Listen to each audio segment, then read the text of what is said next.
and very excited about the fact that we also just announced on Friday that Chris Lopez, who some of you may or may not know, formerly of TICO and the Realtors Association Government Relations, will actually be taking over my region. In probably the next 30 days or so, we'll onboard him, get him up to speed.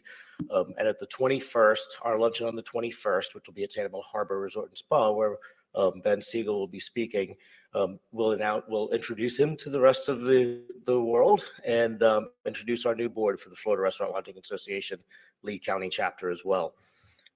Also, let me take that hat off now, put on my Sanibel Captiva Chamber hat. Wanted to update you all on the fact that we recently had our State of the Islands meeting summit at Sanibel Harbor Resort and Spa, and had over 230 people in attendance there. It was fantastic. One of the things I wanted to point out was that we rolled out our business climate study that we've partnered with FGCU to do for us. And so just to get a good idea with some data behind what is currently open, when things will currently open, and then update that every 3 months so that we have a current outlook every quarter. And so just really quickly, we'll read off some of the accommodations findings off the executive summary for you. We found out that 48% said their businesses had more than 100 units prior to Hurricane Ian. 38% said that none of their total units were currently available for occupancy, while another 14% stated that only 1 to 20% of their units were available.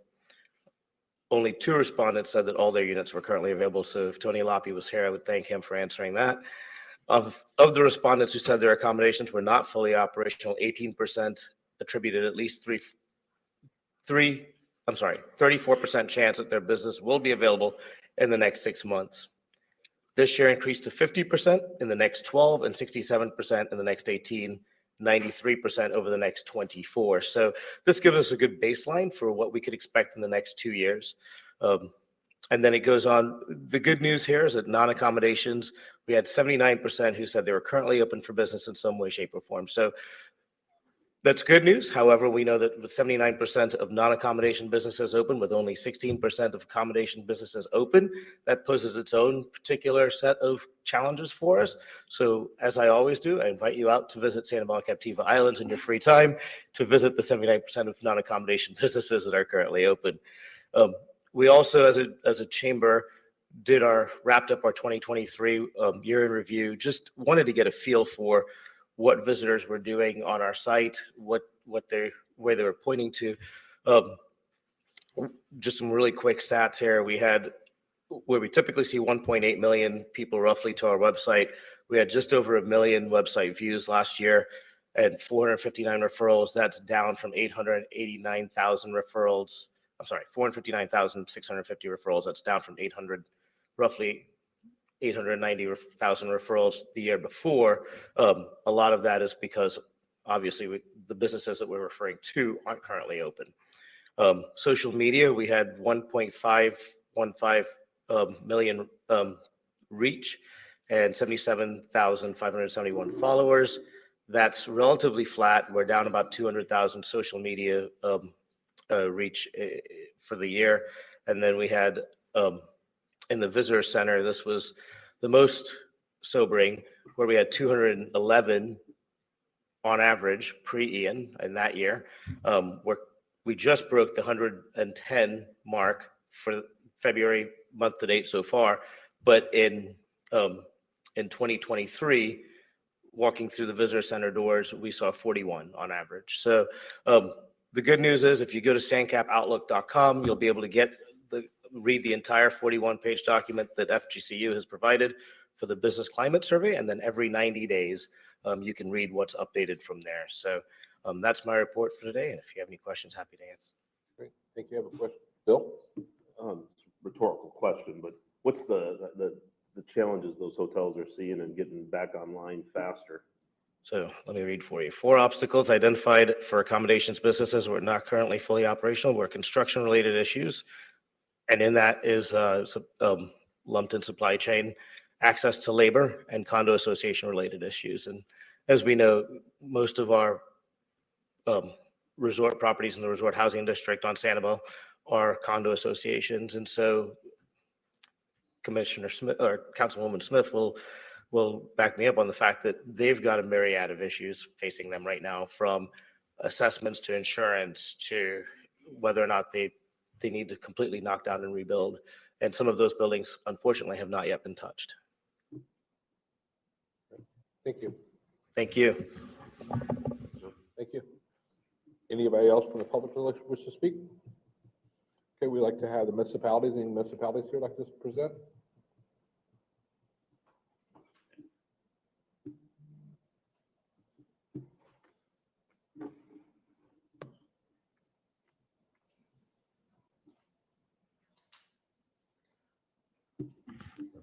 Good morning, everyone.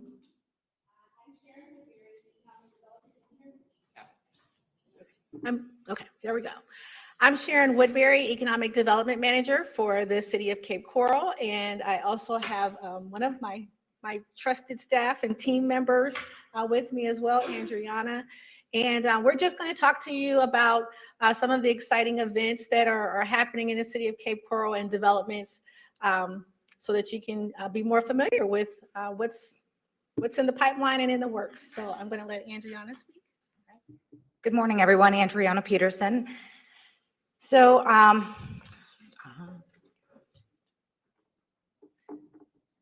these are all our upcoming events all the way into July. Our most recent one will be taking place this weekend, which is our bike night. It's the second event for our bike nights. We have 3 each year. So if you haven't checked it out, I encourage you to. We also have our Music and Art Fusion Walk coming up on February 17th. Each week, we highlight a local business. So our Economic and Business Development Spotlight, these were the most recent for last quarter, highlighting the Greek Spa and Grazing House. Busy Bee is a kids salon, Palace Pub, Crisp Creperie, Bones Coffee. We had a total of 536 Facebook likes, comments of 104, and 111 shares on Facebook. And our Instagram had 306 likes and 15 comments for these businesses. Newly opened and coming soon. So Brunch and Love Boat Ice Cream east of Chicago are all newly opened businesses. East of Chicago actually has opened 3 locations here in Cape Coral. And we will welcome soon Lucky 13 Pub, which is a Midwest establishment. Twin Peaks and Hooked is making their way back to Cape Coral. They were, for some of you that may be familiar, were in Matlacha. Came to Fort Myers after they lost their business after the storm. So we're excited to have these businesses. Tourism Spotlight for Cultural Park is a 16-acre multi-use park. We have different events from the Jazz Festival and car shows. February 10th, we have a tree conservation project taking place. Volunteers are needed if anybody would like to join in. Our Burrowing Owl Festival will be taking place on February 24th, another wonderful event that we host at Rotary Park.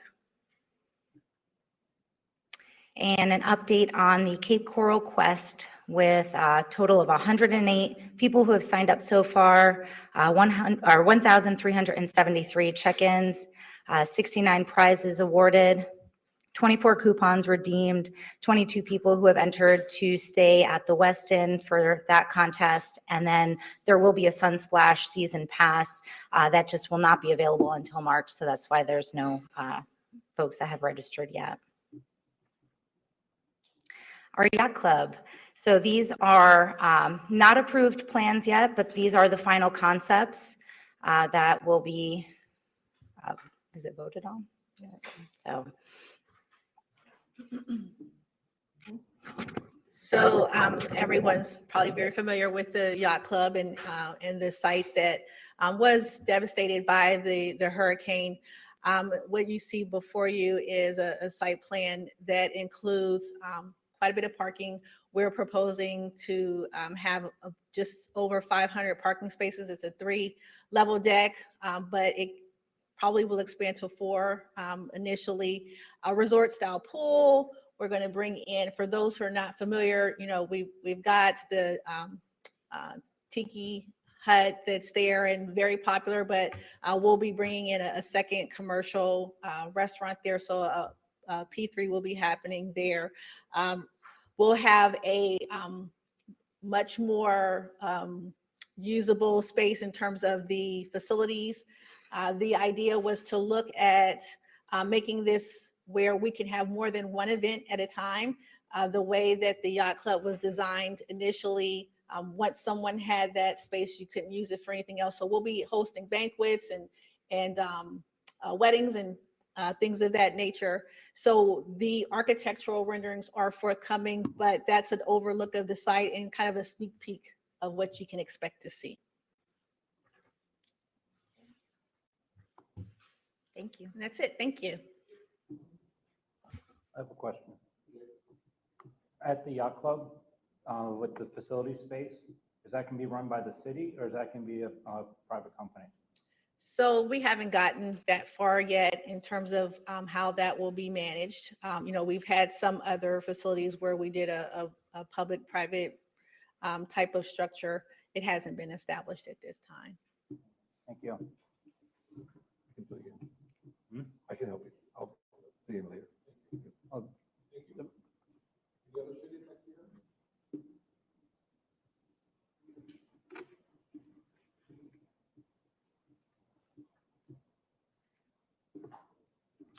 Good morning, everyone.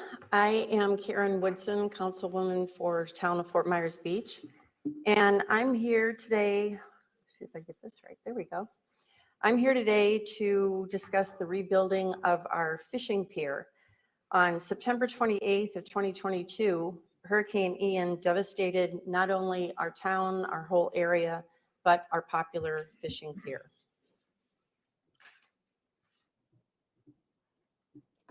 There we go. As your research indicates, 1.6 million of the 4.3 million visitors to Lee County visit our Fort Myers Beach fishing pier, making it the #1 tourist attraction in Lee County if you remove the beach. More than visit Ford and Edison Estates, Sanibel Lighthouse, or other Lee County attractions. Currently, the county has solicited and selected an engineering and architectural firm for the design of the new fishing pier. If successful negotiating a contract with the county, Stantec, a very large, capable firm, will begin the design and engineering of our replacement pier. With regards to FEMA participation, the process unfolds in the following manner. The county designs an exact replacement with added height as per flood regulations. FEMA then allows additional funds for extra resilience and current ADA standards. The county submits these designs to FEMA so they can make a monetary determination as to how much they will contribute to the rebuilding of a new pier. Any additional monies required to make improvements to the pier, such as the width or the length, are the responsibility of the local community. And this is why I'm here today to talk about this. Oh, I don't know what happened there. But pursuant to the FMB Council's unanimously approved proclamation I delivered to the Board of County Commissioners, it's our desire to improve and pursue a more resilient, improved, and larger pier that the visitors to our community can enjoy. As an advisory council to the Lee County Board of Commissioners, we are here today to ask for your help and funding and advising the BOCC to improve our pier.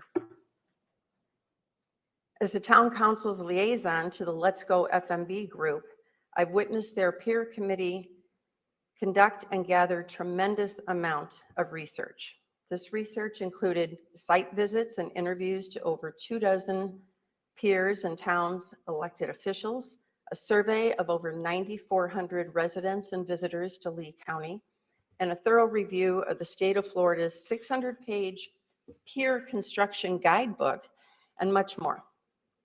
Capacity, safety, and appearance are the driving factors in addition to public perception of what simply announcing an improved pier project means for increased tourism and increased morale.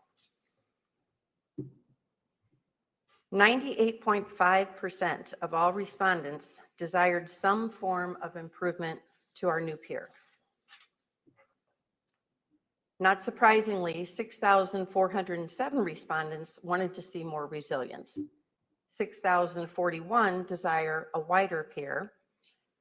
4,659 a larger area for sunset and horizon viewing. 1,536 for a longer pier, and 1,630 for a larger area for fishing. Additional improvements requested by the respondents to the peer survey included benches, more shaded areas, photo op spaces, and a dedicated area for the fishing pier. Or I'm sorry, for fishing. So this is the original proposal that is pictured here of the pier. The final design will be determined by the selected firm. However, this is a design that incorporates a large amount of the improvements that we're requesting. Beginning at the beach of the pier, pictured as 20 feet wide, 950 feet long, with 2 bump outs to accommodate additional shade structures, photo ops, and areas of educational opportunities that display the town's history, fishing information, and marine life. The end of the pier is larger with a separation between the fishing portion and the public, while still allowing interaction between the two, which is the most fun part when visiting the pier. Pictured here, and again, the final design will be created by Stantec, but this is an example of a larger and lower area for fishing, less distance to reel in the big fish, right? The viewing area is 2 levels to accommodate more sunset viewers with unobstructed views and shade for those who want it. Again, these are all just suggestions that came from FMB. There are many reasons for a larger size. As mentioned earlier, capacity is a major concern. I think we can all agree that more, not less people will be staying on and visiting on FMB in the near future. The added length will also create a boat lane that is further from the shoreline, creating a greater buffer between the boating and swimming areas. The additional length create a better fishing experience. An idea floating around the internet is to create a pier that measures 928 feet long by 22 feet wide, the date that took out our pier, 9/28/22. Displayed here are some piers drawn to scale. The old FMB pier is pictured in the center at 560 feet. To the north are a few East Coast piers visited by the Pier Committee, and to the south are the Gulf Coast piers. Piers on the Florida Gulf Coast are substantially longer due to shallow waters and greater access for bigger fish. The 13 public Florida Gulf Coast piers' average length is 1,065 feet. We are not asking for quite that much, but we are looking for something that's greater than average in our county. In addition, most of the municipalities have fewer residents and visitors that are showing up here. With regard to the width of our pier, the increased dimension directly addresses the capacity, appearance, and resilience that we pointed out in the earlier piece of the presentation. A narrow, tall structure simply looks odd. Additional width not only increases capacity, it also creates additional resilience by distributing wave energy over a large surface. Anyone who went on the pier in season realizes it was very crowded. Currently, we do not have an exact amount required to improve the #1 tourist attraction of Lee County. BOCC has agreed to instruct Stantec to determine what exactly that amount will be. It will be a major commitment that we seek from the TDC. Currently, we are estimating that amount to be somewhere in the area of 8 to 10 million, but this is simply a guesstimate. It could be much less, but it's a substantial sum, and we hope you'll agree it's a prudent investment for Lee County tourism and economic growth. one that will show true returns for Lee County TDC. Thank you so much. If you have any questions, I'm happy to answer. Here, well, go ahead, Bill. I just had just a quick comment on the one rendering that you had, and I think the dual level on the terminus point. I think that's a great idea. Just a comment would be that it would seem like the lower section should be on the other side for sunset viewing and whatnot. That The lower section is actually the fishing side, and we have it on the opposite side of where sunset is. So where people would be viewing the covered area there, that is actually where you would see the sunset off the pier. And the lower part is the fishing. Does that make sense? well, no, I understand it makes sense, but I would believe that you could fish from either side. But at sunset, if one level is higher than the other, the sun would be, that building, if you will, the pavilion in the center is going to block the view of anyone that's on the fishing side. So at sunset, if the fishing side was on the other side, you'd have more people to be able to see the sunset from both levels. Just a thought. Yeah, and like I said, these are just renderings. There's nothing set in stone. I was asked on Monday to actually show some ideas. And so that simply is what it is. It's just the original ideas. Fabulous idea. I asked Karen a question earlier, and maybe Karen, I asked if we could build a restaurant out there and then lease it out and help, obviously, like if you've been to Daytona, you got Joe's Crab Shack at the end. It's a great lease for Daytona. St. Pete has it too, right? But I got shot down, and I let Karen let everybody know why it's not a good idea. So. It wasn't me that shut him down. There are really increased restrictions that FEMA allows in rebuilding, and one of them is to have anything mechanical out on the pier. So whereas before we used to have like a little bait shack and a little gift shop and that kind of thing, and because it has mechanicals or running water, we can't have any of that out there anymore, is what we've been told. Now, I know there's a lot of piers that are grandfathered in that have it. If there's any way we can get around it, we will be looking for every possible avenue, but that's the first thing that we were told. Gotta love government. But I also assume you have to be able to drive a vehicle on the pier if you're going to have a restaurant at the end. Well, that's true, because you have to get all kind of supplies. Right. Vehicle to go out. Yeah. Yeah. I'm just Much curious bigger though, Facility than 22 feet wide. Go bigger or go home. Yep, I hear you. I'm just saying that very different structure. Holly, Councilwoman Smith. Thank you, Karen. And I think a lot of that has to do with who owns it. So St. Pete Pier is more, I'm not sure if that's owned by the city of St. Pete or not. So I think that has a lot of consideration. I realize this is very conceptual. I'm going to leave it to the experts as you all design it through. Couple of questions, few questions I have.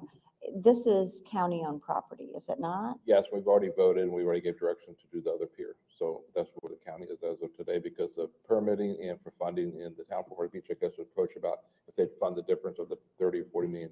They did not have the funds for that. Okay, and because that was going to be, my next question. And first, when I think about the Fort Myers Beach Pier, that to you all is like the Sanibel Lighthouse is to us. exactly. So I realize what a beacon that is for all of you. And then my question was in regards to the funding. If the county, they're moving forward on funding for one particular pier, this is coming out at a different direction. That's going to be additional funding. I know you're going to be seeking that and certainly looking to what type of a match Fort Myers Beach will be contributing. I think it's probably too early because you said that you do not yet have, any of the idea of you have a guesstimate, but not really firm costs. Right. So that'll be a question. And I just, it's funny that you put this forward. And when I look at the TDC, I was going over some things last night and I came back to like 2018, believe it or not, of what the reserves are actually for. And when I read that, it was interesting to read that these reserves are to fund recessions and unexpected costs. And I'd like to, unexpected costs should also include any natural event. So I think there's, when we look at what our reserves are for, whether they're sitting there, not being used, these are examples of potential uses that can really rebound our economy. I'm going to reserve until we find out what you're actually looking at, how you're looking at it. But, I'm glad to see that you're thinking forward on your beacon. Thank you. Well, and it's interesting to see, even now, we only have maybe 35% of our hotel rooms back and ability to stay. So we have a lot of day trippers that come in because they want to go to the beach. They want to see sunset. They are congregating around the posts that are left of the pier that are still there, and they're still visiting, but you think there could be more and more and more. And when we do come back and we have, hopefully by the end of the year, another, 50% of our hotels or 50% of our short-term rentals in place, it's just going to bring more and more and more people. And this, like I said, is the #1 visitor attraction in Lee County. So it just makes sense that if we could build it back bigger and better, we would love to do that. What's timeline-wise that we're estimating?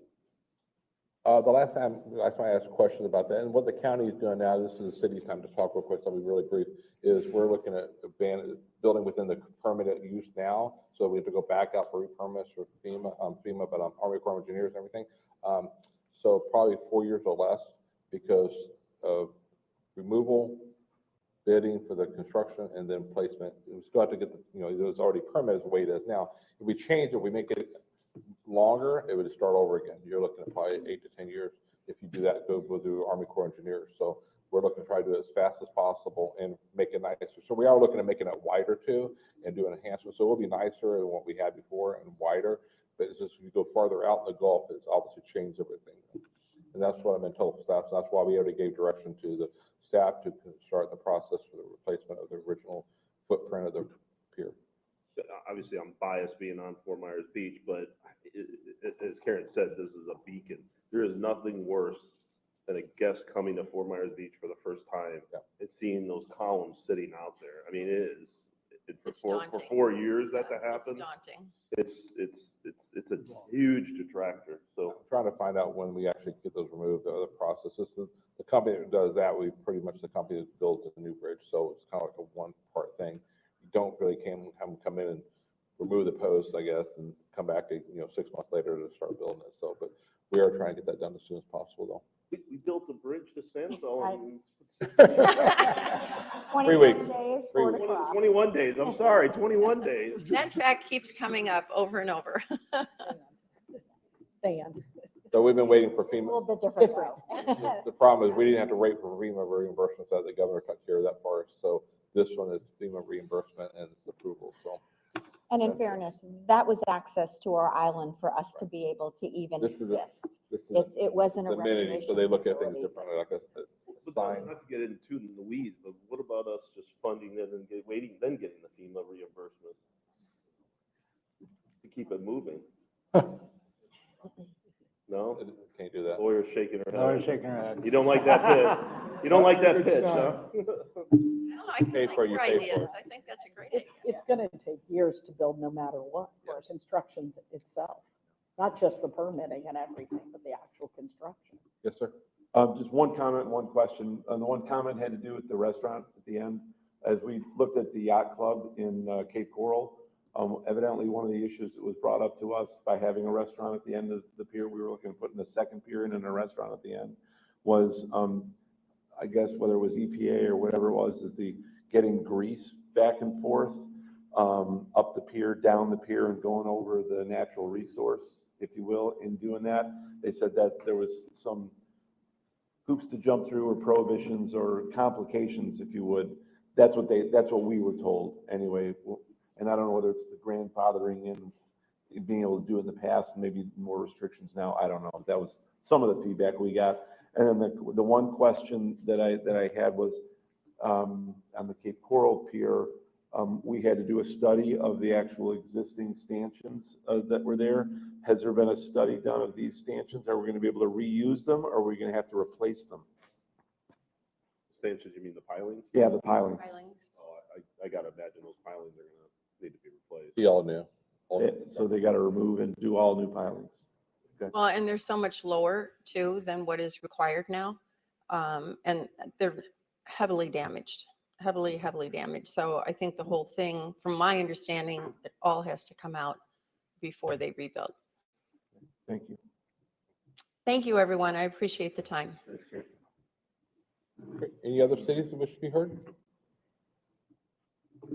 Okay, and do we have a quorum now? Tony's here? Wasn't my fault. Yeah. Doctor, let's blame it on the doctor. We're glad you 8 made it. o'clock appointment, we didn't get to see him till 9. I actually walked out before he showed it. We're glad you're here. Do we have a quorum now? Yeah. Okay, good. Okay, we'll go back to approval of the January 11, 2024 TDC minute meetings. So we have a motion for that.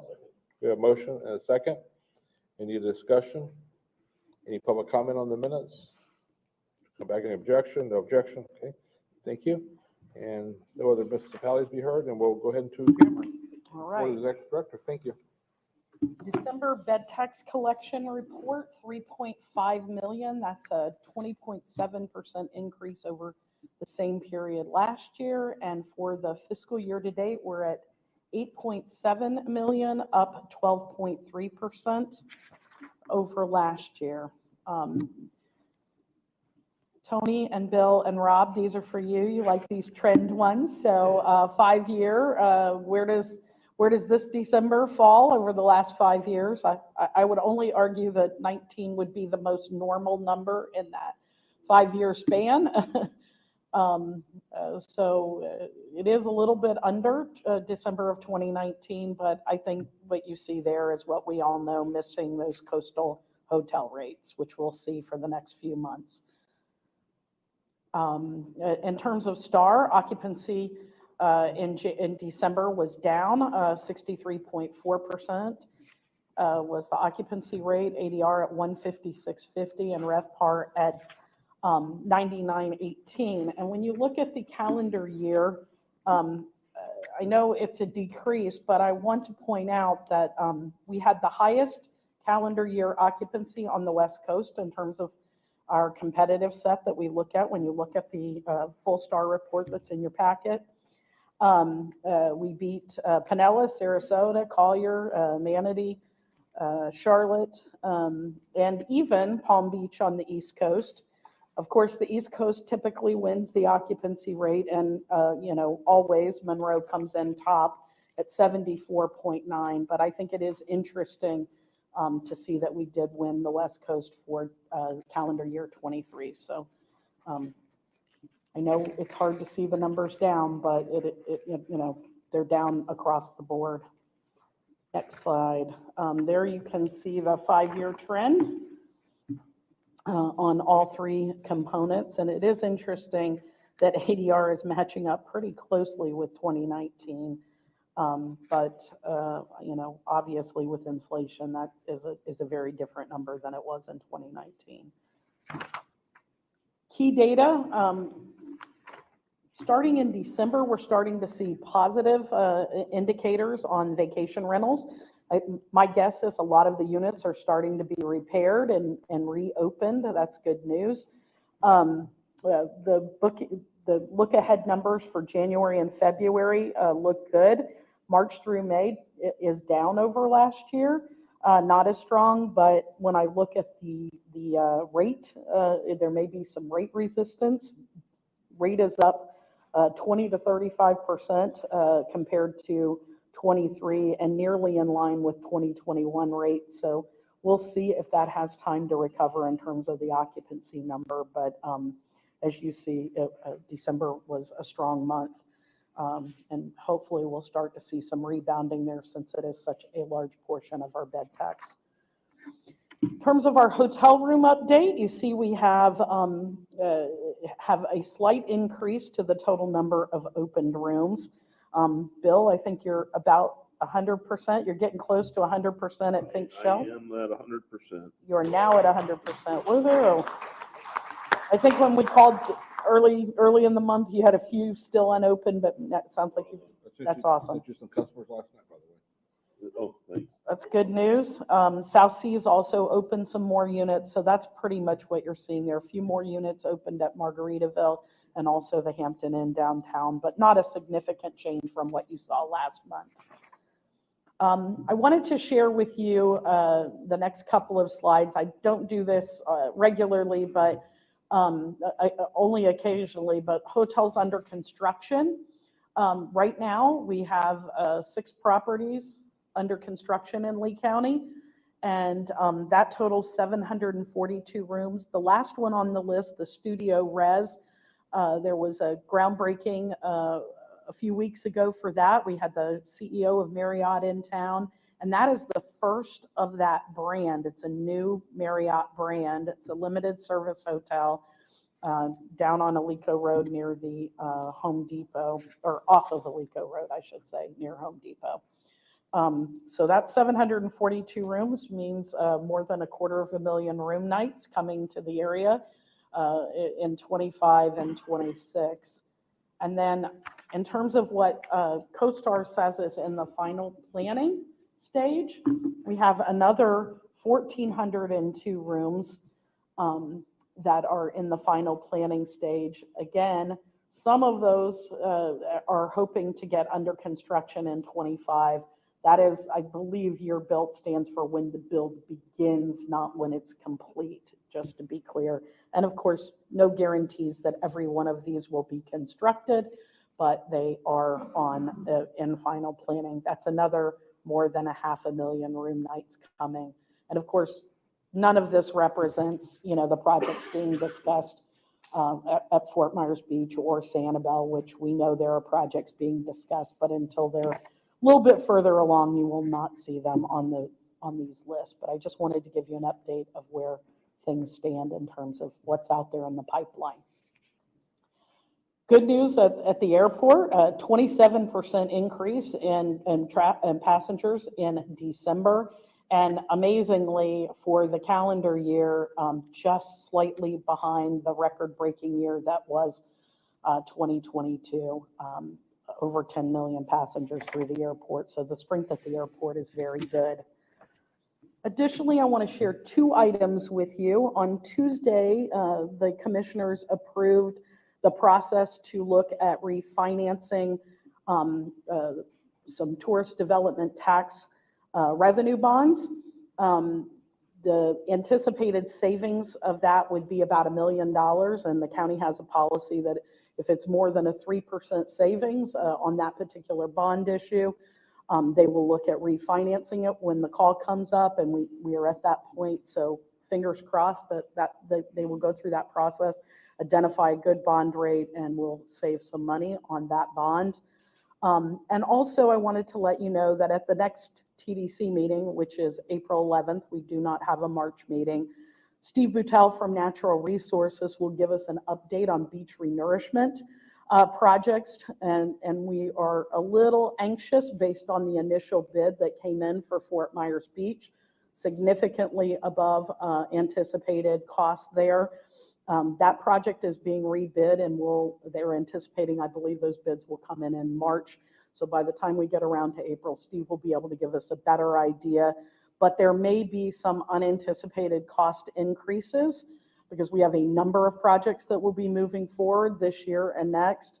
So we want to make sure that we're all on the same page as we go into